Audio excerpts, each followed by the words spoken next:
Hello, Bitcoin. This is Dalcor here from BitcoinASICHosting.com, bringing you another unboxing video. As always, the box is empty because I get just too excited when I get here, and honestly, this one really took the cake for some interesting installation issues.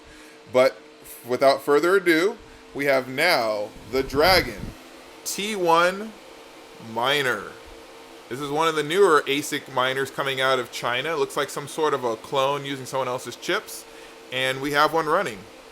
So, first thing I want to bring into, and this is something that's really important, is that these units use a internal Raspberry Pi control unit, and the interface itself is actually in Chinese. So I'm going to show you guys this if you guys can see real quick.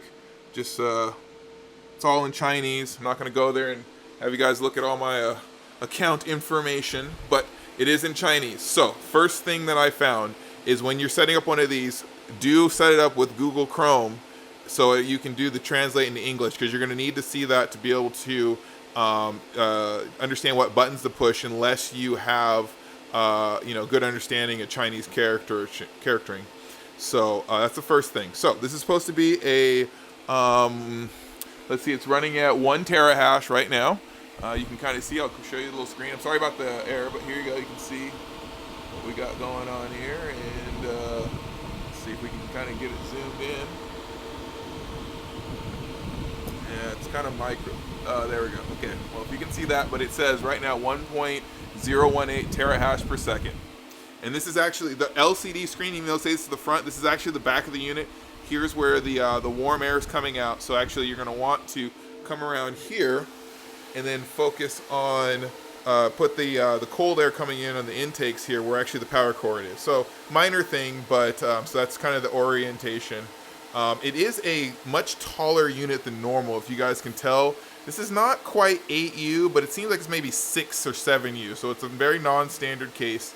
And stacking them could be an issue because you see right here, we do have a exhaust port up here with a running fan, so I'm not sure, it's not too warm right now under load, but I'm not sure if you cover this up what's going to happen in the internal dynamics. It might not be a problem. There is a warranty sticker right here, sealed up, and you got 3 fans in the back, and let's see, we got three fans in the front, none in the back, and then the LCD screen. Okay, so this one came set for a static IP address. So you got to make sure that when you get these units that you actually go through and change your adapter setting to match the subnet for this address so you can access the device. And then you'll find out that when you log into the actual interface, let me go back over here. You go into the interface, it will be in Chinese. The first line right here, it goes across the top, that's your network information. You'll be able to kind of tell that. This button right here, that sets network information. Now, you thought that it would save the worker information and everything else, but it actually does not do that. So you actually have a separate button to set the worker information for your pool. So then what you do is you set your information here and then put it on whatever your network so you can get back to it. And then what happens is then it will reboot over here, and then to confirm the change, you'll see the new IP address right across here. So this is how you confirm. But you'll have no mining information, but just temperature information. So that's how you know you have network information, but you do not have mining action going on. Next thing is under here you're going to have the pool, your worker, and password. The difficulty, it actually has an internal difficulty, so I changed this one to 1024 for the difficulty. And then right here is where you have to translate. Basically, I'm not actually sure how it works, but this is what I did. I basically put the pool information in here.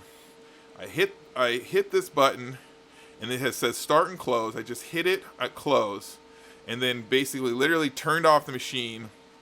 And this one says power automatically. I set it to that, and then saved it. Turned off the machine. Brought the machine back up. Went through the entire cycle, and voila, it's mining. Okay. So now. So this is the Dragon T1 miner. Now, the most important thing is you guys are probably wondering power usage. So right now, it is doing 1.018 terahash per second. It is running 1129 watts. Now, we just had this thing running for 20 minutes, so we're gonna let it run all night. We'll let you know if there's an update video if it changes. This is what we're getting about 11:30, let's call it that. And of course, at 120 residential power, we are getting 9.51 amps.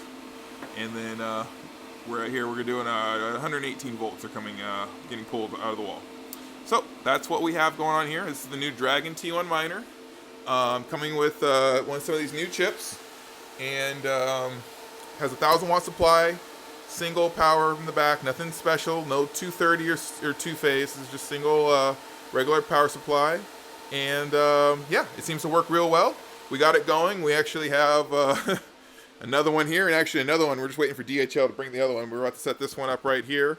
And yeah, these coming out of China, and I hope you guys enjoy. Thank you. This is Dalcor with Bitcoin ASIC Hosting. You can go to our website if you need any kind of dedicated hosting, consulting, or co-location for your ASIC mining gear. And you can either go to our website at bitcoinasichosting.com, or you can email us directly at hosting@bitcoinasichosting.com. Again, this is Dalcor. Cheers.